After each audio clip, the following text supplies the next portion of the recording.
Bonjour à tous et bienvenue sur le podcast Reforecast. La thématique est simple. Le monde change, mais est-ce que la finance change aussi ? Dans ce podcast, nous discuterons de tous les sujets qui font évoluer notre vision de l'entreprise et de la finance, que ce soit les nouveaux enjeux ou les nouvelles problématiques. Au-delà des idées, nous parlerons de l'impact opérationnel de ces sujets, des risques, des technologies qui viennent directement changer le pilotage des entreprises. Ce podcast créé par le groupe RSE et le groupe Avenir de la DFCG est un podcast, excusez-moi de cette formule un peu galvaudée, par les DAF pour les DAF. Pour ce deuxième épisode, nous recevons Valérie Raoul-Després. Je suis personnellement très fier, Valérie, de te recevoir, tout simplement parce que tu es la première personne qui m'a tendu la main à la DFCG. Ma première connaissance, ma première rencontre à la DFCG, ça date un petit peu déjà, et que tu représentes pour moi tout simplement une source d'inspiration quotidienne. Donc, je suis encore une fois très heureux. Je sais qu'en plus, tu es en pleine production de ton rapport annuel dans un contexte CSRD un peu tumultueux. On en reparlera. Tu es venu justement nous parler de RSE, de CSRD et de leadership. Valérie, comment tu vas ? Et Valérie, pour ceux qui n'ont pas encore la chance de te connaître, est-ce que tu peux te présenter ? Merci Sébastien pour l'accueil. Je suis très honorée de t'inspirer. Et je suis ravie de collaborer avec toi au sein de la DFCG depuis quelques années maintenant. Mon parcours, je suis diplômée de l'ESCP du siècle dernier. Ça commence à dater. J'ai pas loin d'une quarantaine d'années d'expérience de finance d'entreprise. Carrière internationale d'abord dans un grand groupe qui a disparu. Alors quand les groupes où on a bossé ont disparu, c'est que les années passent, mais moi j'ai toujours 35 ans dans ma tête. et j'ai toujours la passion des finances. Donc j'ai commencé ma carrière chez Rhône Poulenc, grand groupe de pharma, agro et chimie. J'ai continué dans la chimie pendant un certain nombre d'années, comme dans toutes les fonctions financières assez classiques. J'étais contrôleur de financier de ce groupe quand il a traversé une crise financière extrêmement aiguë. On a mis 3 ans pour éviter quelque part la faillite et relever le groupe. C'était une vraie aventure. Et j'ai décidé de changer de secteur. Et là, je suis tombée sur une pépite, une start-up déjà qui faisait pas loin d'1 milliard quand même. Il y a plus de 17 ans. Belle PME familiale. Belle PME familiale qui s'appelle Dassault Systèmes, qui est un de nos leaders des logiciels, des logiciels de ce qu'on appelle de PLM au niveau mondial, et dans lequel j'ai évolué depuis donc sur une grosse quinzaine d'années comme directrice financière adjointe, et où j'ai construit quasiment du sol au plafond la direction financière. Alors j'ai un peu évolué récemment, mais ça a été en effet le parcours clé de ma carrière récente. Très bien. Alors moi, je suis un peu néophyte dans l'édition de logiciels. PLM, qu'est-ce que ça veut dire ? Product Lifecycle Management. Très bien. Ça évoque des éléments des éléments de RSE, hein, puisque l'idée c'est de concevoir, de créer les maquettes numériques et ce qu'on appelle maintenant les jumeaux virtuels des produits qu'on essaye de concevoir, et d'éviter de passer par les maquettes physiques. Alors les grandes applications, c'est l'industrie quelque part mécanique. Donc aujourd'hui, un avion comme une voiture est d'abord conçu, designé jusqu'au processus de production, voire de maintenance et de recyclage de façon totalement virtuelle, pour être sûr que l'innovation devienne totalement durable. Donc par essence, et on reviendra peut-être dessus, le groupe depuis 20 ans faisait de la durabilité sans le savoir, en optimisant les ressources, optimisant les modèles, notamment d'aérodynamie, et ces logiciels maintenant sont appliqués quasiment dans tous les processus d'innovation, y compris dans la santé. Très bien, très clair. Et donc, Valérie, comment est-ce que tu es arrivée dans cette très belle PME familiale ? Quelle a été ta trajectoire au sein du groupe Dassault Systèmes ? Alors, comme je l'ai dit, je suis rentrée directement comme directrice financière adjointe. Avec un mandat, le groupe est en train de se développer, énorme croissance interne et externe. On a eu la chance de vivre quasiment 15 ans de croissance à deux chiffres, ce qui est pas évident. Je suis rentrée dans le groupe, on faisait moins d'1 milliard. J'ai quitté mes fonctions de directrice financière adjointe il y a un peu moins de 2 ans. On en faisait 5. Donc j'ai accompagné cette hypercroissance. C'est un groupe qui fait maintenant 25 000 personnes. Donc il y a des vrais enjeux pour le directeur financier qui doit créer les nouveaux processus, des nouvelles fonctions et qui doit surtout accompagner les décisions et s'assurer qu'on ait à la fois les financements et qu'on garde une trajectoire de groupe de tech, c'est une trajectoire aussi qui est de société cotée. Sur lequel les valorisations sont très exigeantes et donc il y a une vraie rigueur et exigence financière dans la gestion de ces groupes-là et notamment de la croissance. Donc c'est principalement, je dirais, ces éléments-là, mais j'avais des fonctions assez larges puisque ça allait des fonctions financières classiques à la fonction achat. Et on reviendra puisque c'est un des piliers notamment du bilan carbone du groupe et sur lequel j'ai pas mal investi et également sur les sujets d'administration des ventes et d'audit et de contrôle plus classiques également que j'ai pu couvrir. Mais depuis 2 ans, si c'était là que tu voulais c'est exactement tu m'ôtes les mots de la bouche. Depuis 2 ans, donc on a décidé d'une réorganisation de la direction financière, puisqu'on essaye, et ça c'est aussi un sujet de durabilité, de faire en sorte que les transitions et les successions des personnes clés se fassent avec un très grand délai pour être sûr qu'il n'y ait pas de rupture dans la culture et la manière. Donc j'ai laisser mon poste de directrice financière à quelqu'un de beaucoup plus jeune que moi, qui va accompagner le prochain chapitre stratégique du groupe, et ça c'est important. Donc je l'ai accompagné pendant 2 ans, et parallèlement j'ai eu l'honneur qu'on me confie beaucoup de sujets autour de la gestion des risques et également de la transformation de la fonction financière pour intégrer la dimension extra-financière de notre stratégie, c'est-à-dire comment la fonction financière allait se transformer pour aborder les thématiques et réglementations, mais surtout comment on allait faire en sorte qu'on allait piloter notre stratégie de durabilité et parallèlement se préparer à des réglementations comme la taxonomie et la CSRD. Et en effet, depuis 2 ans, ces 2 réglementations qui sont au menu m'occupent énormément, mais je fais profiter de mon expérience de financière pour gérer l'extra-financier et c'est assez réjouissant. J'imagine que c'est extrêmement réjouissant et on aura tout l'occasion de plonger dans ces sujets qui sont tout simplement passionnants, de combinaison entre la RSE, la finance, comment ça devient tout simplement un sujet et non pas 2 sujets. Avant ça, moi j'ai encore une fois la chance de te connaître et je sais que l'engagement c'est quelque chose qui t'anime depuis peut-être le début de ta carrière, mais est-ce que tu peux revenir sur l'origine de l'importance que tu apportes, l'importance que tu portes au sujet de RSE de manière générale? Alors, le sujet RSE, quand j'ai commencé ma carrière, donc il y a plus de 35 ans, on n'en parlait pas. Donc c'était vraiment un sujet plutôt de valeur personnelle, de valeur familiale, et de positionnement, d'intérêt, mais il n'y avait pas tout ce discours et de prise de conscience des enjeux qu'on allait rencontrer et qu'on rencontre déjà depuis une quinzaine d'années, qui sont là de façon très sourde et qui sont de plus en plus évidentes et qu'il faut absolument traiter.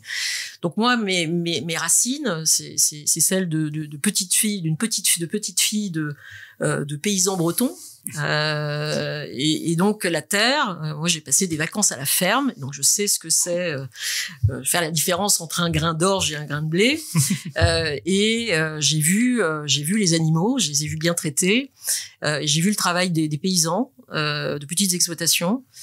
J'ai vu mon oncle mourir d'un cancer de la prostate généralisé quand il avait 63 ans, 65 ans, 2 ans après sa retraite, usé physiquement. Or, c'était le frère jumeau de mon père qui, lui, est mort à 88 ans du Covid. Donc, on voit que les sujets de pollution, alors les sujets de durabilité du métier de ceux qui nous nourrissent. Et on entend beaucoup les agriculteurs actuellement. Je suis extrêmement sensible aux difficultés et il faut vraiment traiter ces gens-là avec respect et trouver des solutions au modèle durable de la chaîne alimentaire. Et ça, pour moi, c'est quelque chose de très ancré parce que je l'ai vécu et je l'ai vu. Les sujets de pollution, on est exposé depuis des années à la pollution, on en mange, on la respire, on la touche dans certains métiers, notamment les agriculteurs ont été très exposés à ces sujets-là. Il faut savoir traiter ça. Pourquoi? C'est un problème de santé publique. Et les cancers, le nombre de cancers qu'on voit aujourd'hui se développer sont quand même très liés à cet environnement de vie. Donc, par cette observation de la société, moi, j'ai toujours été assez sensible à ça. Et puis, j'ai eu la chance, dans mon enfance, de vivre sur les bords de la mer Rouge et de passer mes vacances après en Bretagne, à faire beaucoup de voile. Et donc, les océans, qui là aussi, qui est le plus grand puits carbone, le plus efficace de la planète. On est en train, à la fois, de le réchauffer, de le rendre moins efficace, et puis, surtout, de massacrer les ressources alimentaires qui nourrissent 70% de la population mondiale. Et donc cette protection des océans, pour moi, est aussi une passion, je dirais, personnelle. Donc ça, c'était mes intérêts personnels, jusqu'à ce que la directrice du développement durable vienne me voir un jour autour du 15 décembre de mémoire, c'était 15 décembre 2020, et puis elle me dit bon Valérie, on va déposer auprès de SBTI, Science Based Initiative, pour ceux qui connaissent, et qui valide les trajectoires carbone, pour ceux qui ne connaissent pas, et qui vient me dire, on va déposer, et là, les achats vont être très impliqués, hein, puisque 80%, 85% de notre bilan carbone est lié aux achats. Donc elle me dit, avant de valider et de déposer, j'aimerais que tu jettes un coup d'œil et tu me dises si tu es d'accord sur la trajectoire qu'on a établie avec des consultants. Et là, donc, 20 décembre, je lui dis, SBT quoi? Parce que je n'avais jamais entendu parler du Science Based Target. Moi, je suis, et ceux qui n'en ont pas entendu parler aujourd'hui, là, quand ils vont nous écouter, ça n'est pas grave. On va vous expliquer. Il n'est jamais trop tard. Et là, j'ai passé mes vacances de Noël à lire le dernier rapport du GIEC et à regarder le site SBTI et à commencer à comprendre. J'écoutais les rapports. L'ampleur et le côté. Et puis, oui, c'était le 21e rapport, et puis c'était évident qu'il y avait du réchauffement climatique. Mais quand on se pose la question de comment on fait pour réduire les émissions carbone, là, c'est totalement différent. Ouais.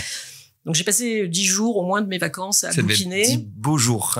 Oui, mais c'était passionnant, parce qu'en fait, c'était un wake-up call, comme on dit en bon français. Et je me suis dit, j'ai toujours été très responsable. Donc, si je prends un objectif, moi, je dois le délivrer. Donc, il fallait quand même que je fasse le taf pour comprendre si la trajectoire, et je me suis aperçu de toute façon que le GIEC, depuis 20 ans, disait, en tout cas depuis 10 ans, il disait, si on veut limiter le réchauffement à 1,5 degré, c'est clair, et c'est vrai à peu près pour tous les secteurs, vous devez baisser votre empreinte carbone de 5,7% par an pendant 10 ans jusqu'en 2030. Voilà. Ou 15 ans. Bon, donc du coup, l'équation, elle est la même quasiment pour tout le monde, sauf pour des groupes sidérurgiques, enfin des groupes qui sont très intensifs. Mais pour l'industrie classique, c'est ça. Donc évidemment, je suis rentrée au mois de janvier, je lui dis, écoute, j'ai l'impression que j'ai pas trop le choix, que les ABAC sont déjà fixés depuis très longtemps par des gens bien plus compétents que moi. Les cibles sont choisies. Non, les cibles, et puis la démarche et ce qu'il faut faire. Ouais. Donc j'ai dit, ok, on dépose. Après, je pense qu'on a du boulot pour définir les plans d'action et les sujets. Donc, c'est comme ça que à un moment donné, je suis rentrée quand même dans la mécanique des choses. Et à partir de ce moment-là, je me suis intéressée, en effet, aux chiffres. Parce qu'en fait, c'est une science, le climat. Et les impacts carbone, c'est une science. Donc, il faut rentrer dans les chiffres. Et puis après, on a travaillé avec les acheteurs, avec les experts du développement durable pour essayer de cadrer. Et depuis, je n'ai jamais lâché l'affaire. Et j'ai vraiment ce que j'appelle shifté. J'ai shifté probablement en 2021 sous cette impulsion. C'est important, je pense, de rappeler à tout instant que ces sujets sont backés par la science, que c'est pas des décisions prises au doigt mouillé, qu'il y a vraiment tout un travail immense derrière, notamment réalisé par le GIEC. Tu parles d'agroalimentaire. Je pense que c'est vraiment symptomatique d'une RSE qui était des jolis mots pour parler d'une démarche d'entreprise à en fait un engagement beaucoup plus profond qui va bien au-delà quelque part de mettre en place un programme qui favorise le bien-être des employés. On est bien au-delà de ça. On est vraiment aujourd'hui sur un chiffre stratégique, vraiment à l'échelle des hommes et à l'échelle du projet, de vraiment intégrer directement ces thématiques dans la trajectoire de l'entreprise. Exactement. Et on revient à la physique des choses. Et nous, on est des financiers, donc on est plutôt dans l'intangible du chiffre. Mais néanmoins, les modèles d'affaires, c'est des ressources et de l'énergie. Et c'est comme ça qu'on produit. Complètement. Ou sinon, on est totalement en effet dans l'intangible, qui est plutôt le modèle de la tech, où on a des jeunes ingénieurs qui réfléchissent, qui font des modèles mathématiques et qui font des programmes. Mais néanmoins, là, on est de toute façon dépendant de ressources et des ressources planétaires. Donc moi, après ce sujet SBTI, j'ai dû quand même élargir mon champ de compréhension. Donc et là, on a des gens, tu disais, de la vulgarisation, de la compréhension. Moi, j'ai lu, j'ai écouté et lu beaucoup Jean Covici. On a des acteurs clés, des directeurs du développement durable comme Fabrice Bonifay, qui est vraiment un disrupteur, qui à chaque fois qu'on l'entend, il nous en met une. Et ça nous rappelle la nécessité impérieuse d'agir. Et des gens aussi plus philosophes comme Aurélien, qui un petit peu qui nous pose des vraies questions de fond sur le chemin de l'humanité.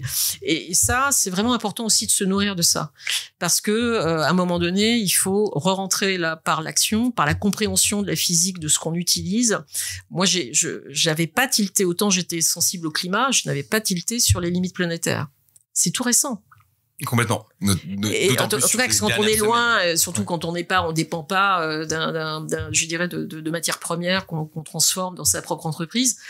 Et ces sujets-là, pour autant, ils sont fondamentaux, et donc ça remet totalement en cause quand même le modèle capitaliste dans lequel moi j'ai été, je dirais, élevé au sens professionnel du terme, qui est l'énergie est totalement illimitée, les ressources sont illimitées et la croissance est infinie. Et honnêtement, quand en tant que financière, qui a bientôt 40 ans de carrière, on vous dit le modèle dans lequel tu as opéré professionnellement, tu dois le remettre en question et trouver d'autres moyens de générer de la croissance ou de la valeur. C'est vraiment un shift un peu compliqué à faire intellectuellement. Et néanmoins, c'est absolument passionnant. Et on va y revenir, on va replonger vraiment dans le détail de cet engagement et ce que ça a entraîné à travers ton action au sein du groupe Dassault Systèmes. Tu parlais de Aurélien Barraud et notamment son approche parfois poétique, hein, il remet beaucoup de poésie dans ces sujets-là. Tu m'as évoqué un moment avec tes filles, on parlait d'agroalimentaire, mais un déjeuner. J'aimerais que tu le reprécises, tu nous racontes l'anecdote, parce que je trouve ça très chouette qu'une simple étincelle comme ça enclenche derrière tout un changement de trajectoire et l'intégration de ces sujets-là au sein d'un groupe aussi grand que Dassault Systèmes. Donc, j'ai deux filles de 28 et de 25 ans qui sont maintenant dans la vie professionnelle. Et donc là, il y a quelques années, on est dimanche, déjeuner dominical en famille. Et puis, j'étais juste au moment de ma transition. La transition entre un job de directrice financière d'un groupe du CAC 40 et puis de commencer à regarder, à travailler sur des sujets de transformation, durabilité, transformation de la fonction financière, gestion des risques. Et là, j'ai une de ma plus jeune fille me dit bon, bah, c'est bien d'être directrice financière et puis d'être cadre dirigeant d'un grand groupe, mais enfin, qu'est-ce que tu fais pour la planète? Il faudrait peut-être quand même que tu te réveilles. Ta carrière est en train de se terminer, maman. Bon, ça fait 40 ans que tu es sur un modèle capitaliste et sur lequel tu quelque part tu travailles et sur que tu entretiens. Là, c'est plus possible. Donc, qu'est-ce que tu fais pour changer les choses et te remettre en question? Et honnêtement, c'était à la fois avec beaucoup d'humour, mais très profond, parce que cette génération, elles sont particulièrement engagées sur ces sujets-là. On leur doit quelque chose. Moi, en tant que, je dirais, dinosaure du siècle dernier, je dois, en effet, on est une génération qui a totalement profité de ce système, de l'augmentation et de l'amélioration de notre niveau de vie pendant les 50 dernières années, en quelque part, en effet, en abîmant la planète et en créant, à travers cette illusion du tout carbone, du fossile, en créant en fait une limite au vivre ensemble et au vivre correctement sur la planète de façon irrémédiable. Donc, en tout cas, au moins pour 100 ans ou 150 ans, si on en croit les physiciens qui nous disent en effet qu'au bout de 100 ans ou 110 ans, les molécules de carbone se désagrègent. Donc là, il y a quand même une urgence pour les générations, pour nos enfants et nos petits-enfants, de commencer à réfléchir. Et j'ai pris un certain nombre d'engagements, notamment vis-à-vis de ma société, pour travailler ces sujets-là de façon très sérieuse par rapport à la stratégie, mais aussi de façon bénévole et sociétale en m'engageant auprès de la DFCG. Et donc justement, on y vient. Donc toi, Valérie, t'as pas attendu la CSRD pour enclencher vraiment des actions concrètes au sein du groupe Dassault. Est-ce que tu peux peut-être tout d'abord nous parler quelque part de ces actions que tu as enclenchées justement à ce moment-là, avant qu'on ouvre le sujet de la CSRD? Alors, les objectifs, comme je voulais un peu évoquer, nos solutions digitales, elles étaient déjà à optimiser quelque part l'impact de l'industrie ou l'impact de la conception des produits sur ces sujets, notamment de ressources, mais aussi d'énergie. Parce que quand on fait voler des avions ou rouler des voitures, le sujet de l'énergie est au cœur des problématiques d'optimisation, notamment des sujets d'aérodynamique. Pareil, quand on essaye d'optimiser les ressources, c'est comment on conçoit des produits ou des pièces qui vont consommer le moins de ressources possible, qui vont être capables d'être sortis d'un endroit du dessous du moteur pour être réparés et changés. Donc les sujets de maintenance qui ont toujours été au cœur de ces problématiques. Donc on est probablement le groupe le plus à même de concevoir les meilleures voitures, notamment électriques maintenant. 80% des programmes de voitures électriques sont conçus avec les logiciels Dassault Systèmes, parce qu'on a aussi simulé tout ce qui est électrification de façon extrêmement précise, comme quasiment toutes les grandes compagnies aériennes où les producteurs sont nos clients. Et puis on a progressivement élargi ces sujets-là. Donc on a les grands objectifs étaient évidemment pour le groupe de s'assurer que l'impact de nos solutions et la manière d'exprimer la valeur ou de faire émerger la valeur ou de compléter la valeur environnementale principale de nos solutions logicielles augmente. Donc ça, c'est ce qu'on appelle la handprint. On parle de la footprint en termes de carbone, c'est ce que j'émets en faisant des choses, mais on considère que notre métier de donner des solutions pour réduire le bilan carbone de nos solutions, c'est notre handprint, c'est le côté positif. Donc handprint et footprint. Donc c'est quelque chose maintenant, c'est un concept qui est partagé par l'industrie. Donc l'idée, c'était déjà de travailler avec les équipes, notamment business, et avec les équipes de durabilité, puisque c'est elles qui portent ce sujet-là, d'identifier nos solutions, d'exprimer les leviers de décarbonation, notamment, ou les leviers de circularité, donc de travailler de façon très précise sur comment nos logiciels apportaient de la valeur possible pour nos clients. Donc ça, c'est vraiment intéressant. Et on a travaillé autour du coup de ces sujets-là, moi, sous l'angle, comment je traduis ça, par exemple, en termes d'alignement à la taxonomie. Réglementation qui essaye de faire émerger les business qui contribuent à la transition, et donc notre business contribue, donc on a un pourcentage d'alignement de notre revenu, enfin du chiffre d'affaires aligné, et de ce qu'on peut dépenser éventuellement aussi pour faire en sorte que ces choses arrivent. Donc nous, on a une obsession revenu. On veut que nos activités servent la transformation de l'industrie. Donc ça, c'est le premier motto. Et évidemment, les autres objectifs, c'était donc d'être capable de faire le reporting de la taxonomie, plus prosaïque.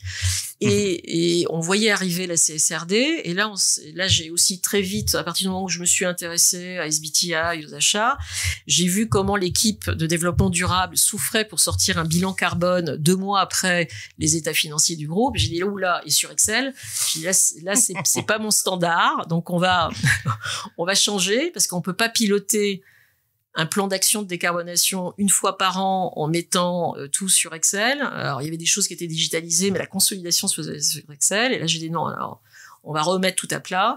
Et j'ai repris complètement pour le sujet du reporting des indicateurs pour pouvoir en faire un vrai système de reporting et de management de la performance extra-financière, comme je l'avais fait pour le financier. Une boussole, tout simplement. Une boussole, mais il n'y a pas de raison qu'on pilote le financier mieux que l'extra-financier. Oui. En plus, l'extra-financier est un peu plus hétérogène que le financier, parce qu'il y a plusieurs unités d'œuvre, comme vous savez, le carbone en étant une, mais il y a plein d'autres choses. Donc là, il fallait vraiment refaire un chantier. Donc ça, c'est le gros chantier, en fait, des 3 dernières années. Mettre à plat le système de reporting pour en faire à la fois un outil de conformité à la CSRD, mais pour moi, ce qui est clair, c'est plutôt un outil de pilotage de la performance extra-financière.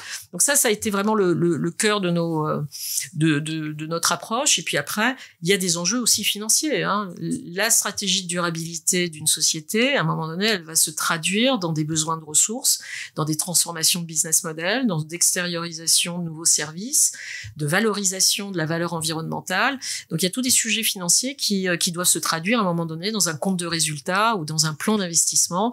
Et ça, c'est aussi aux financiers de prendre de très au sérieux ces sujets-là pour avoir l'anticipation. On est, en tant que financier d'une boîte cotée, notre horizon, c'est 1, 2, 3 ans. On est au trimestre, parce qu'on on annonce les résultats au trimestre. On donne des guidance au marché à 1 an. Généralement, on informe nos investisseurs sur la stratégie à des horizons 3 ans, 5 ans maximum. Là, sur les sujets de durabilité, pour moi, l'horizon, c'est 5, 10, 20 ans. Donc ces sujets-là, ils doivent, et les mesures pour arriver à des résultats, il y a des choses qu'on peut mettre en place très rapidement, avec beaucoup de payback, très vite. Il y a des choses plus compliquées. Sur lesquelles il faut quand même penser long terme. Et donc, on pourrait y revenir justement. Je pense qu'il est temps de plonger dans ce sujet ô combien d'actualité, ô combien actuel, qu'est la CSRD. C'est un peu l'éléphant au milieu du couloir aujourd'hui quand on parle de réglementation, quand on parle de ces sujets extra-financiers.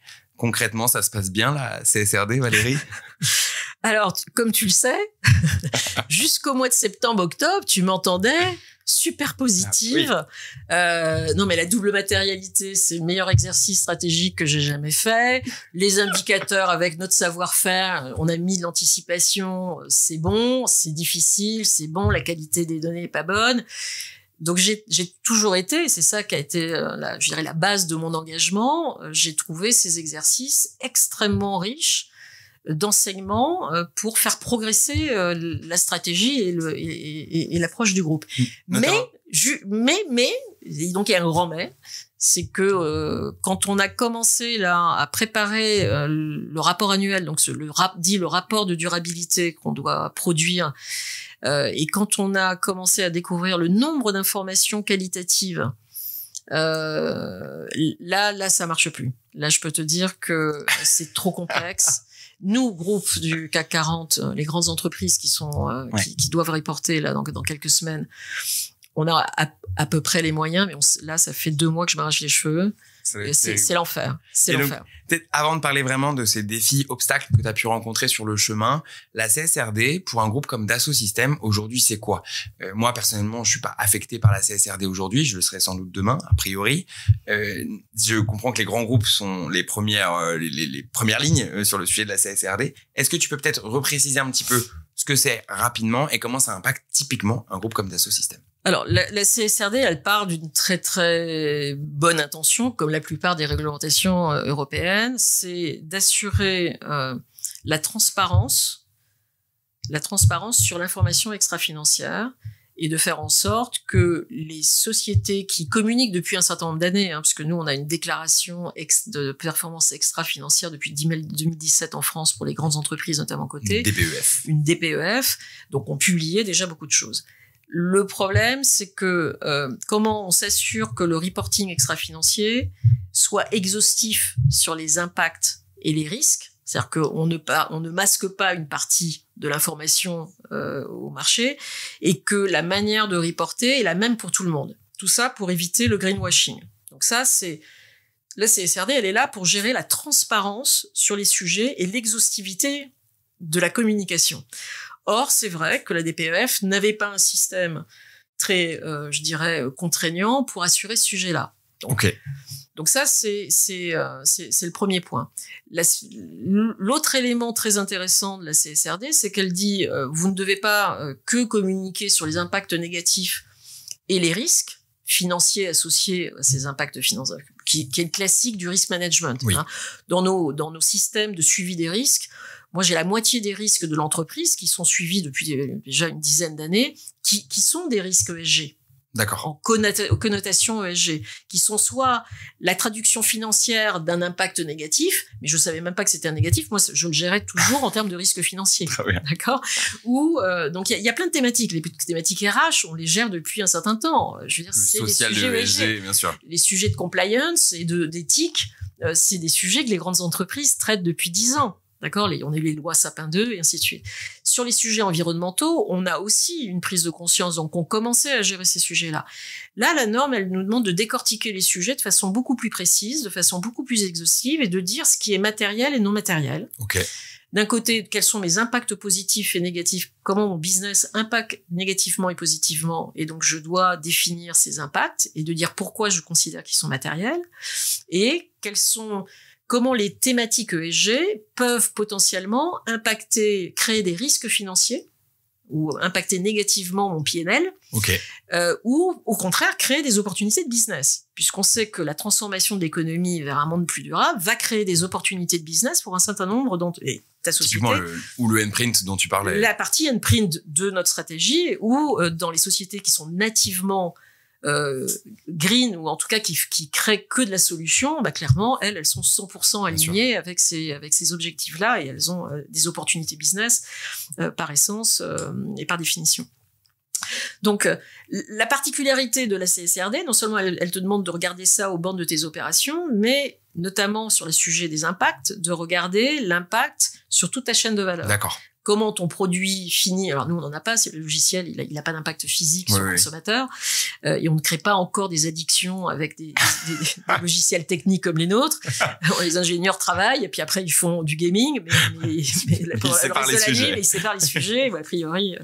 Bon, donc nous on n'a pas vraiment d'impact sur le consommateur final, mais on sait très bien qu'un certain nombre d'usages, y compris de la technologie, peut créer des impacts ou autres. Et on regarde plutôt en amont de dire aussi, mes opérations ont ces impacts-là, mais en fait, comment ma chaîne de valeur, moi, pour opérer, j'ai besoin de plein de choses, j'achète plein de choses, et on revient aux achats, et comment mes fournisseurs gèrent eux-mêmes ses propres problématiques. Et donc là, ça crée un côté vertueux du sujet. Alors là, la norme a été un peu loin quand même dans ses demandes d'informations qui gèrent la chaîne de valeur. C'est pas totalement raisonnable. Par contre, de faire le diagnostic de quels sont, moi, en tant que métier, mon impact, quel que soit le rang de mes fournisseurs, ça, de reconnaître qu'on a un impact qui est beaucoup plus fort qu'on ne le voyait au bord de nos opérations, c'est fondamental. D'accord. Quand on utilise une infrastructure informatique ou des PC, moi, mon activité là de développeur de logiciels, je n'ai pas d'impact matériel sur l'eau parce que je me lave les mains, je tire la chasse d'eau. A priori. Bon. Où j'arrose un peu le jardin, et encore on est très frugal sur les pelouses dans le groupe. Par contre, quand je regarde la fabrication d'un ordinateur, c'est un autre sujet, et là je suis obligé de le reconnaître. C'est-à-dire j'utilise des puces qui ont été purifiées avec des milliers de litres d'eau, et j'ai extrait du métal en rang 7, 10 dans une mine où on a mis beaucoup d'eau et on a éventuellement pollué, et on a consommé de la ressource. Et donc ça c'est quand même une prise de conscience qu'en effet il faut gérer cette chaîne fournisseur, et il faut engager sur les stratégies de décarbonation, de gestion de l'eau par exemple, sur les deux ressources. Ça, c'est des sujets qui sont matériels pour notre chaîne de valeur informatique, et là il faut rentrer dans un dialogue avec ces parties prenantes. Donc ça, c'est vraiment tout l'enjeu de la double matérialité, c'est de comprendre les tenants et les aboutissants de son activité et aussi de son organisation, j'ai envie de dire. On comprend que le sujet est très vaste. Maintenant, donc toi, là, Valérie, tu te lances dans cette mise en conformité avec la CSRD, une mise en conformité prospective à ce stade. Par quel bout tu prends ce sujet aussi vaste ? Tu peux nous décomposer peut-être d'un point de vue un peu opérationnel les étapes que tu as vécues. Donc ça, on a commencé il y a 2 ans. Donc c'est un projet qu'on a lancé, et moi j'aime bien. J'ai vraiment senti très vite que c'était un sujet de transformation de la manière de regarder le sujet, et donc une transformation aussi pour la fonction financière et de la fonction de développement durable, c'est-à-dire comment, à un moment donné, on est beaucoup plus professionnel et beaucoup plus impactant en termes de dialogue interne sur ces sujets-là. Donc, il a fallu vraiment se dire de quoi on a besoin pour piloter et organiser le dialogue. Donc, il y avait 2 sujets. Un sujet vraiment stratégique qui était faire la double matérialité, donc animer un processus de double matérialité, s'identifier les thématiques sur lesquelles, en effet, on a potentiellement des impacts ou des risques ou des opportunités, mettre les experts de la société autour de la table, demander aux parties prenantes, donc on a une douzaine de grandes parties prenantes, ou de regarder ce que les parties prenantes ont commencé à faire émerger par rapport à des groupes comme nous, soit directement en tant que Dassault Systèmes, soit en tant qu'acteur de l'industrie digitale et numérique, et de regarder quelles étaient leurs préoccupations, et de regarder, surtout avec nos experts, voilà, quelle est l'évaluation? Est-ce que c'est matériel, pas matériel? Donc là, on a fait des ateliers, une trentaine d'ateliers, avec une cinquantaine de personnes, de cadres vraiment expérimentés. Et ça a duré quasiment 6 mois. Ok. D'accord? On en a défini à peu près 200 impacts, risques, opportunités. Voilà, parce que tout le monde avait sa vue de non mais ça c'est important, ça c'est important. Puis après on a fait un gros travail de hiérarchisation. Ouais. Et aujourd'hui on va publier 30 impacts, risques, opportunités. Okay. Tout ça ayant été validé au plus haut niveau de l'entreprise, y compris au niveau du conseil d'administration. Donc ça c'est une première étape très qualitative. D'accord. Et qui alimente en fait après toute l'action, puisque quand on définit les impacts et les risques, après on a l'obligation, la norme, quelles sont les politiques qui adressent ce sujet-là, quelles sont les actions et quelles sont les cibles que vous vous mettez pour atteindre quelque part un niveau de mitigation des problématiques ou d'accélération des opportunités et des impacts positifs pour le faire. Donc ça c'est vraiment intéressant, et là on est au cœur du modèle d'affaires de la société, et comment on réduit le négatif et comment on booste le positif. Donc ça c'est passionnant et c'est très centré avec les opérationnels. Le deuxième sujet, c'était l'anticipation sur les indicateurs. Donc là, en tant que financière, faire du reporting, je sais faire, j'en ai fait beaucoup, j'en ai mis en place beaucoup. Et là, c'est comment mettre à disposition notre savoir-faire de financier au service de la donnée de RSE. Extra-financière. Et donc là, j'ai pris vraiment à cœur ce sujet. On a monté un gros projet, pareil, et on a été extrêmement rigoureux, parce que moi, j'aime bien faire les choses une fois. Surtout quand on a l'objectif de sortir quelque part la performance extra-financière, pas une fois par an pour faire plaisir aux analystes et aux régulateurs, mais trimestriellement. C'est-à-dire là, on passe du monde et là, il faut que ça soit digitalisé, automatisé, rigoureux, avec des modèles de données, des systèmes d'information qui sont contrôlés, mettre du contrôle interne. Alors, la difficulté, c'est en finance. Moi, je l'ai fait en 15 ans, déjà sur un groupe qui avait déjà une base. J'imagine qu'il y avait une base. Il y avait une base. Donc, en fait, on nous demande de faire là, en 3 ans, ce que on a fait classiquement dans la plupart des entreprises en 40 ans. Très bien.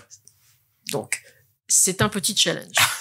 Et donc, quand on est en bout de course à 1 mois de la publication, là, on commence à tirer la langue, parce que ces 2 étapes-là, elles se sont plutôt bien passées parce que j'ai pu les anticiper. Ce que j'avais mal anticipé, je suis pas la seule sur le marché, parce que j'ai des camarades avec qui je discute. La complexité et le côté quand même un peu absurde de la norme qui nous demande des centaines d'informations qui ont pas beaucoup de sens, me semble-t-il, par un excès de besoin de transparence. Là, il faut réduire. Et donc, le contexte actuel qu'on entend, simplification, arrêt, stop, report, et autour de cette difficulté-là qui est réelle. Ce que je souhaite, moi, c'est qu'on la mette pas à la poubelle, cette norme, parce qu'il y a vraiment des choses importantes. Par contre, il faut la simplifier. Ouais. Ok. C'est d'ailleurs, on en parlait un petit peu, l'une de tes recommandations vis-à-vis de la CSRD aujourd'hui, c'est de travailler sur quelque chose de plus souple et de plus évolutif. Plus souple, plus évolutif. On a un vrai sujet, c'est qu'en 2025, il y a beaucoup d'entreprises qui doivent qui doivent sortir, donc début 2026 sur leur exercice 2025.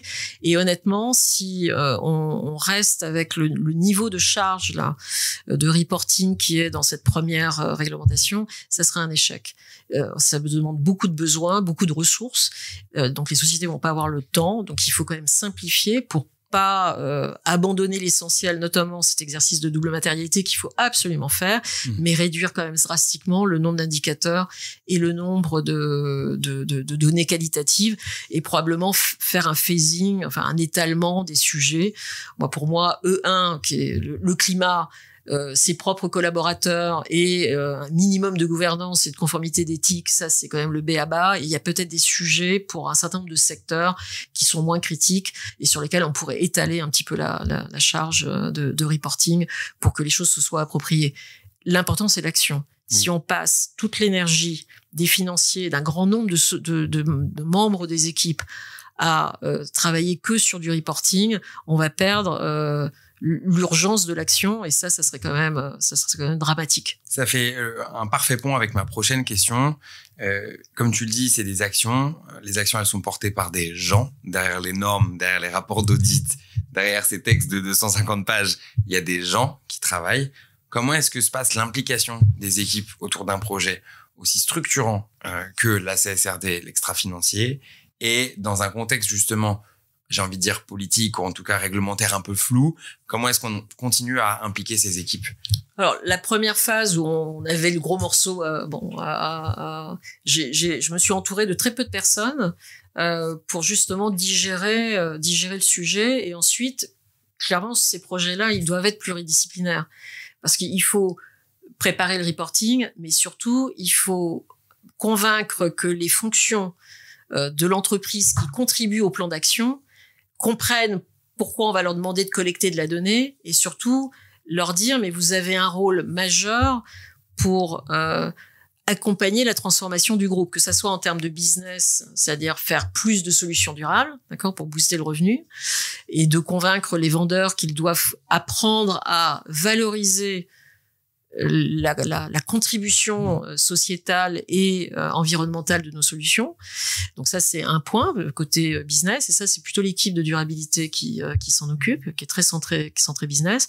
Et sur la partie, je dirais, footprint global ou problématique sociale, là, il faut convaincre que les fonctions qui sont au cœur notamment de la collecte, leur dire pourquoi on leur demande un effort complémentaire de qualité, de calendrier, et pourquoi elles doivent le faire. Et donc, il y a toute une pédagogie de l'action et de la conformité. Non, on fait pas de la conformité, on participe tous, même y compris le responsable de site qui va saisir la valeur du kilowattheure qu'il a sur son compteur électrique le 1er janvier pour être le plus précis possible.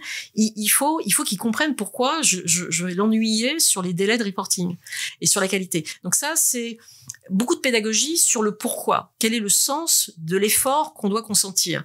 Et après, mettre des informaticiens, des gens qui vont concevoir des modèles de données. Donc, c'est une gestion de projet pluridisciplinaire et qui fait que les gens avancent sur la base d'objectifs clairs. Alors, c'est extrêmement intéressant ce que tu dis. Dans le précédent podcast, j'avais échangé avec Frédéric Médard sur la gestion des résistances internes. Il avait été vraiment riche en enseignements. Je comprends que toi, l'un des sujets clés, c'est convaincre, en fait. Et là, si je tourne ma question un peu différemment, il y a des gens qui nous écoutent, qui sont à des positions aujourd'hui décisionnaires, certes, mais qui peuvent parfois avoir du mal à engager un COMEX, un comité de direction, avoir engagé des cadres dans cette démarche globale et extra-financier. Si ces gens-là, tu devais les aider à convaincre, qu'est-ce que tu leur donnerais comme clé? La clé, c'est de proposer aux directions générales ou aux acteurs, aux différentes fonctions, il faut se rappeler du fondamental. La démarche RSE, c'est une démarche qui essaye de comprendre si à la fois l'entreprise est résiliente et si son écosystème, si les opérations de l'entreprise dans son écosystème va être aussi résilient. Donc le sujet de la résilience, c'est un sujet de gestion des risques. Donc même s'il y avait que ça, puisque je vous ai parlé d'opportunités et d'impact positif, c'est de savoir, de regarder comment son modèle d'affaires et ses opérations sont organisées. Donc c'est vraiment redécrire son modèle d'affaires. On a oublié de redécrire nos modèles d'affaires. C'est des flux, c'est des individus, c'est des actifs, c'est des moyens. Et donc, il faut re-regarder ça et de commencer à se dire où est-ce que j'ai des fragilités, où sont mes dépendances et qu'est-ce que je peux créer comme dépendance et impact négatif. Et j'ai quand même une responsabilité vis-à-vis de mes parties prenantes, mes salariés étant une des premières parties prenantes. Aujourd'hui, les jeunes générations, mes filles n'ont pas envie d'aller bosser pour des boîtes qui n'ont pas une stratégie RSE claire et des engagements clairs. Donc, le premier sujet, c'est est-ce que mon business model, mon modèle économique va survivre à 10-15 ans? Parce que la transformation, même si la CSRD était stoppée, la transformation et les problèmes que gèrent, les thématiques, elles sont là, et les problèmes, le réchauffement climatique, il est là. Ça coûte des centaines de milliards. Regarde les incendies qu'il y a eu en Californie. C'est des centaines de milliards. Donc, la valeur économique, l'exposition économique, même si votre direction générale n'est juste qu'obsédée par son résultat net ou son cash, il est quand même responsable soit de son propre capital s'il est propriétaire de sa société, soit vis-à-vis des investisseurs, d'accord, des actionnaires, de s'assurer qu'à 5, 10 ans, 15 ans, le modèle économique tient. Donc, il faut y aller par le risque et les opportunités. Et si vous commencez par ça, généralement, le risque, il est toujours attaché généralement à un sujet de dépendance. Et quand il y a une petite dépendance, ça veut dire qu'il peut aussi y avoir des impacts. Et la notion d'impact, elle va venir assez naturellement. Et donc, quand on balance double matérialité, c'est simplement de revisiter le modèle stratégique, le modèle opérationnel, et de se dire où est-ce que ça va bloquer, où est-ce qu'on va me chercher. Par exemple, moi on est financier, pour avoir des investissements, si aujourd'hui un banquier ou un investisseur va vous demander une diligence RSE. Si vous n'êtes pas prêt à donner des éléments de bilan carbone, alors, si vous avez une activité industrielle, ou des éléments sur la partie sociale, ou des garanties sur un minimum d'éléments de gouvernance ou d'éthique du business, vous n'aurez pas votre ligne de crédit. Et je suis pas en train de dire lever des fonds obligataires RSE très complexes. La ligne de crédit aujourd'hui peut être assortie. Donc, même si votre direction générale n'a pas shifté, d'accord, il y en a. Et il y en a, c'est une grande majorité. Il faut le reconnaître. C'est la réalité. Il y a gestion des risques, gestion des opportunités, source de financement. Déjà, avec ces 3 arguments-là, vous avez quand même, vous engagez la décision et sur le bon plan, le plan du business. Après, la conformité, en effet, le financier va sûrement devoir se taper le reporting. Et c'est pas toujours très simple. C'est vrai que c'est un sujet assez complexe de convaincre. Malheureusement, il y a encore des gens qui sont assez obtus sur le sujet.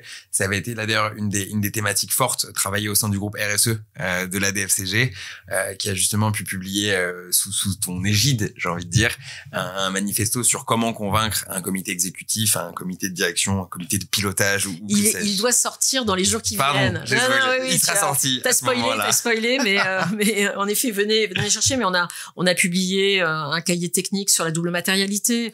C'est des choses assez intéressantes. On a aussi, puisque tu me permets de parler un peu des travaux de la DFCG, ce qui nous a semblé fondamental, c'est de se dire c'est un sujet compliqué. Enfin, moi, je me suis beaucoup investi à titre personnel dans des lectures, dans des formations. Enfin, j'ai un nombre. Je me suis jamais autant formé depuis 4 ans. D'accord. Comme quoi. Et sur les sujets de RSE. Parce que, en effet, c'est des sujets que je connaissais mal et qui sont relativement techniques. Donc, il y a un investissement de base. Il faut accepter de le faire.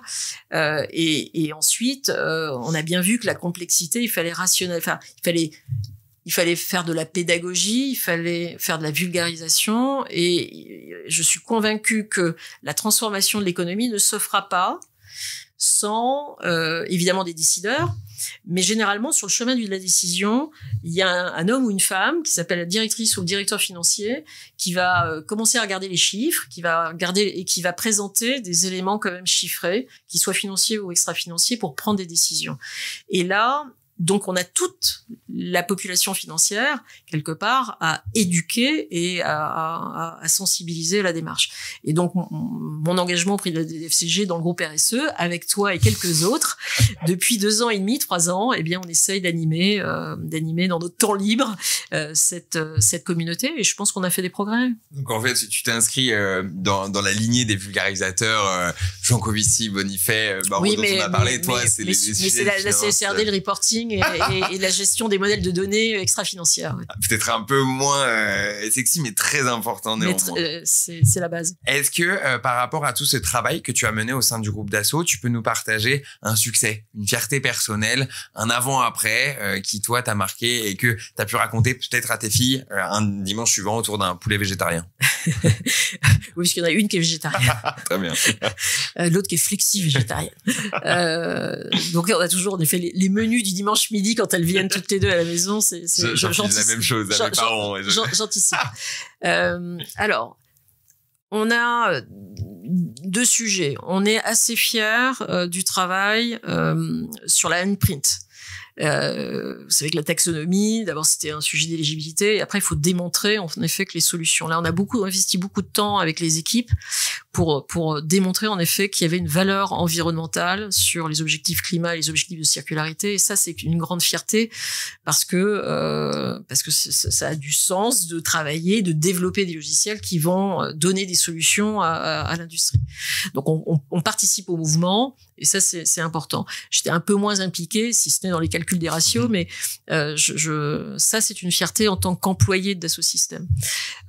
Sur ce que moi j'ai pu impulser et travailler, c'est vraiment sur la partie achat.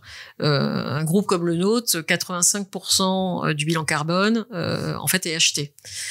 Comme j'avais dans mes fonctions la gestion des risques, la finance durable et la fonction achat, puisque j'avais demandé à garder cette fonction, puisque c'est un des premiers drivers de la décarbonation, avec évidemment les fonctions qui consomment. Hein. Les achats n'achètent pas au hasard, elles ont toujours un client interne. Là, je savais que je pouvais, et on a travaillé sur ces plans de décarbonation, et notamment sur les achats, l'onboarding de nos fournisseurs, qui est le sujet compliqué. Comment on embarque la chaîne de valeur? Une de mes grandes fiertés, c'est par exemple d'avoir fait évoluer le pourcentage de fournisseurs en équivalent d'émissions embarqués dans des démarches fondées sur la science, donc embarqués réellement sur des objectifs de décroissance de leur empreinte carbone. En 2021, on est parti avec 16% de l'équivalent de nos émissions fournisseurs sous un programme SBTi. Okay. Et je devrais, je spoil, mais dans le rapport annuel 2024, on sera largement au-dessus des 40%. Et ça se fait pas comme ça. Bien sûr. C'est un engagement. Et ça, c'est un engagement. Et on commence à voir ça, d'ailleurs, dans la traduction pour un certain nombre de fournisseurs, dans leur performance carbone de ce qu'on leur achète. Donc ça, c'est là où on se dit, c'est dans la physique, quelque part. Alors, l'unité de base, c'est le carbone. Mais on est dans le cœur de discussion, y compris sur leur technologie, leur prendre pour rien. Et en termes de dialogue opérationnel, c'est un truc qui est passionnant. C'est vraiment prendre appui sur une réglementation pour changer les choses à l'échelle sociétale et se poser mondiale. Des questions qu'on n'avait pas forcément, qu'on se posait pas et sans forcément détruire de la valeur. Aucunement. Financière. Au contraire, peut-être même. Alors, ça dépend, mais en effet, moi je pense que les premières années, en tout cas avec les technologies actuelles, les premiers efforts ont un payback. Alors, sauf si évidemment vous avez une usine qui est en pur fossile et qu'il faut la mettre en hydrogène, ça, en effet, ça prend des investissements. Mais pour un grand nombre de business, les premiers efforts de décarbonation, c'est d'abord de l'intelligence situationnelle. Pareil, sur penser circularité. Si vous ne vous forcez pas à penser circularité, vous allez rater toutes les occasions. Et ça, c'est maintenant qu'il faut se saisir de ces sujets-là, de ces opportunités.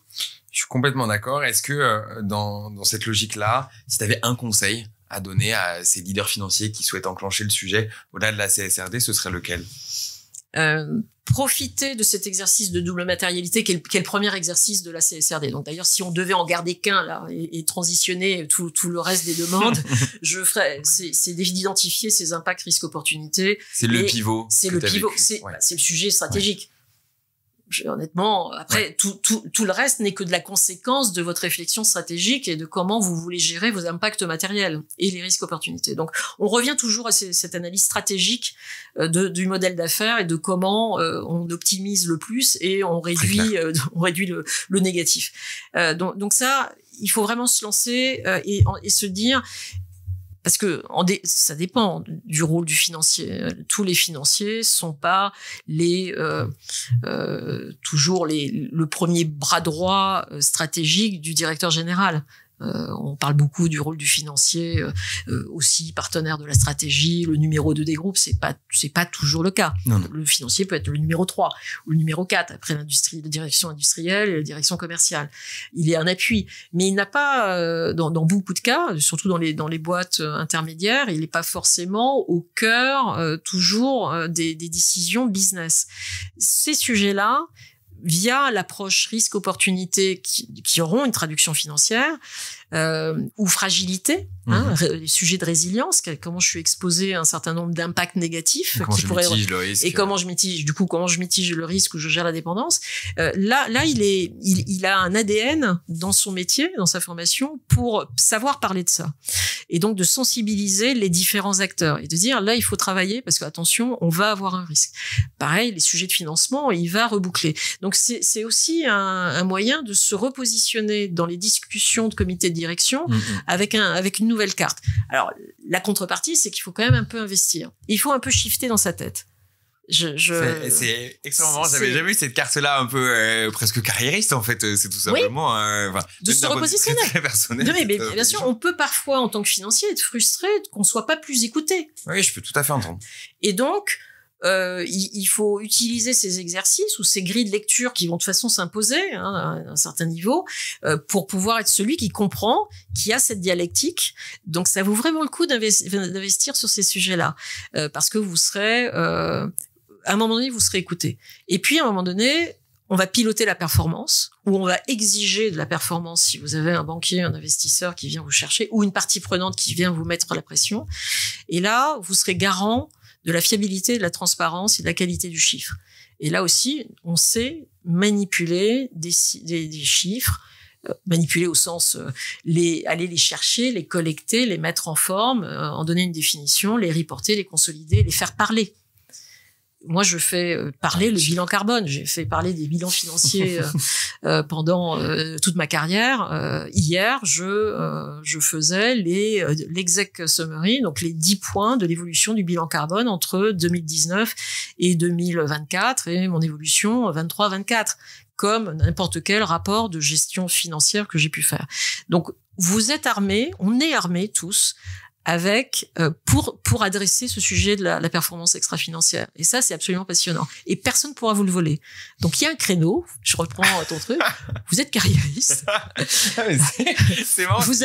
Vous avez un chemin, mais faites-le for good. Bien sûr. Il faut revenir à l'essentiel. Financier pour faire avancer le monde, son entreprise et sa carrière dans le bon sens, mais dans cet ordre-là. Dans cet ordre-là, et d'aller aussi chercher derrière les bonnes ressources, et qu'elles soient humaines ou pas.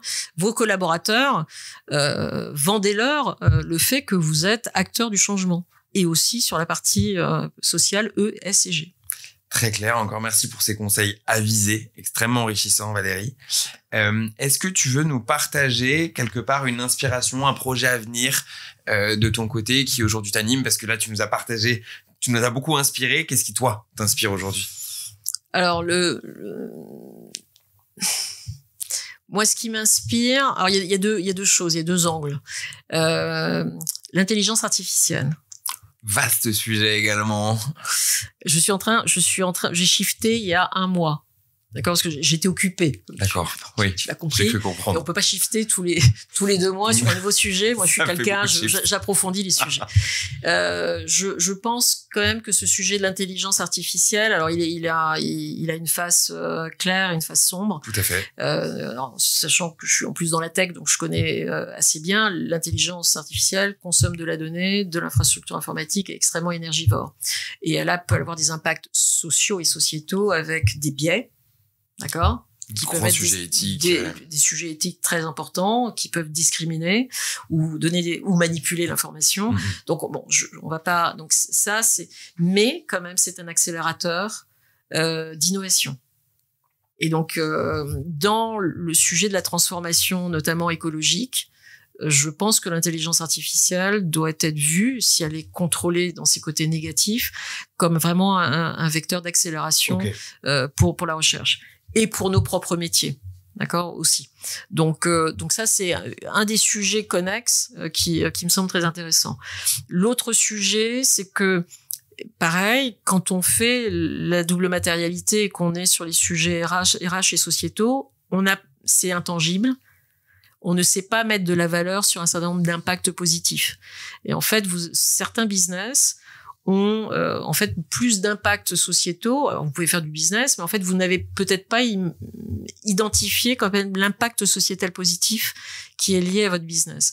Nous, par exemple, on a une solution de digitalisation des essais cliniques. La recherche médicale aujourd'hui recherche des nouveaux traitements. On est dans un nouveau cycle d'innovation. Okay. L'accélération des essais cliniques est fondamentale, puisqu'un certain nombre vont échouer dans les phases. Puis ensuite, la sélectivité des patients qui rentrent dans ces essais cliniques, parce qu'il y a des hommes et des femmes derrière, c'est un processus complexe. Donc nous, on offre ça, et en fait, on n'avait jamais on voyait notre solution comme une solution digitale d'optimisation et d'accélération pour nos clients pharma. Mais en fait, si on regarde plus large, les patients potentiels que nous sommes tous ou actuels bénéficient de ces sujets-là. Donc on a un impact sociétal très important. Okay. Et ça nous fait évoluer d'ailleurs en termes stratégiques, c'est de dire on a des clients, des grands pharma, des labos de recherche, mais en fait, notre client ultime, c'est le patient.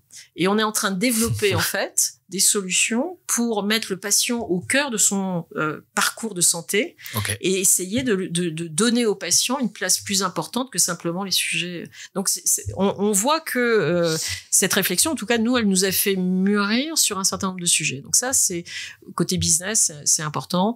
Et puis après, j'ai plein de sujets plus personnels et de bénévolat. Je considère que moi, après 40 ans de carrière, je dois rendre à la société ce que le modèle de l'éducation française et des grandes sociétés françaises qui m'ont formé, je dois rendre à ma jeune génération, c'est mes jeunes collaborateurs. Certains sont nés après au siècle actuel et pas au siècle dernier. Donc, on a vraiment un shift générationnel, et ça, j'ai un plaisir, moi, à former mes jeunes collaborateurs à la science de la finance d'entreprise ou du pilotage financier et extra-financier. Je prends vraiment beaucoup de plaisir à les éduquer là-dessus, parce que c'est eux qui vont piloter l'avenir. Et puis, le travail qu'on fait avec la DFCG pour, en effet, animer une fonction financière responsable, et pas que responsable au sens éthique et conformité, mais responsable, éco-responsable et socialement responsable. Et ça, dans le travail de co-construction qu'on en fait, notamment dans le groupe RSE, bon, on a plein de choses encore à aborder et à faire tous ensemble pour transformer cette fonction de la finance d'entreprise. Donc un rôle bénévole dans lequel tu es inspirée, inspirante, Valérie. Bah, j'espère. En tout cas, moi, je suis une grande optimiste. Je suis extrêmement curieuse. Je n'ai jamais cessé de l'être. Et donc, quand on apprend, à la fois, on crée et on innove. Et je dirais les 18 ans que je viens de passer chez Dassault Systèmes, qui est une boîte d'innovation et scientifique, en fait, aussi forme à sans arrêt se remettre en question sur ses raisronnements. Et réfléchir différemment. Et je pense que cette mutation, ce shift que je vous ai un peu décrit là dans cette petite heure de discussion avec toi, eh bien, elle a été aussi nourrie par un écosystème ou un environnement professionnel et personnel qui fait qu'à un moment donné, moi, j'ai envie que mes compétences développées, eh bien, viennent amplifier les mouvements ou les directions. Et ça, en fin de carrière, c'est plutôt sympa d'avoir cette opportunité. Ouais, c'est plutôt sympa, et je pense que c'est ce qui fait de nous des êtres humains, c'est d'arriver à travailler cette capacité de remise en question et d'évoluer vers des nouveaux sujets. Avant de te laisser peut-être le mot de la fin, vraiment, Valérie, moi, je partage quelque chose avec toi. Quand j'ai commencé ma carrière, la génération qui était un peu aux commandes à ce moment-là, expérimentée, j'ai pas commencé il y a très longtemps, mais me disait, c'est à votre génération de tout changer. Tu as été l'un des premiers exemples pour moi de cette génération justement qui prenait drastiquement les choses en main, et ça a été un vecteur d'espoir extrêmement important et un moteur en fait tout simplement dans moi, ma volonté de changer les choses. Donc je te remercie pour ça. Je te laisse le mot de la fin. Merci, parce que je l'ai fait sans vraiment le penser, et je crois vraiment que notre génération, ceux-là, les quinquas très avancés, ou à partir des quinquas, on se doit de vous présenter, vous, ceux qui ont 30 ans ou 40 ans, parce que vous allez être les décideurs. Donc, c'est à nous de vous donner des clés, en tout cas, métier, sachant que vous avez le sens et l'intention. Donc, il faut apprendre, et que cette boucle vertueuse générationnelle, je pense qu'elle prend un sens tout à fait particulier, là, sur cette génération. Et pour revenir, en tout cas, tu l'évoques, moi, je vraiment être financier aujourd'hui, jeune financier, sortir d'école de commerce ou d'ingénieur, et de commencer dans ma vie professionnelle avec cette culture de cette transformation nécessaire ESG, j'adorerais recommencer ma carrière. Si je me conclure comme ça. C'est une très belle conclusion. Je vous envie. C'est un très beau message, vecteur d'espoir, et on en a besoin par les temps qui courent. Valérie, merci beaucoup pour ton temps. Merci pour ce partage. Merci pour cette transparence de ton vécu et de ce qui t'inspire aujourd'hui, de tes actions. Je vous invite donc tous à suivre la DFCG, notamment sur ces sujets, puisqu'on produit aussi beaucoup de contenu, et de nous rejoindre tout simplement dans cette belle organisation de co-construction, on peut le dire. Je vous donne à tous rendez-vous très bientôt, si ce n'est le mois prochain, pour un prochain épisode de Reforecast. Merci à tous.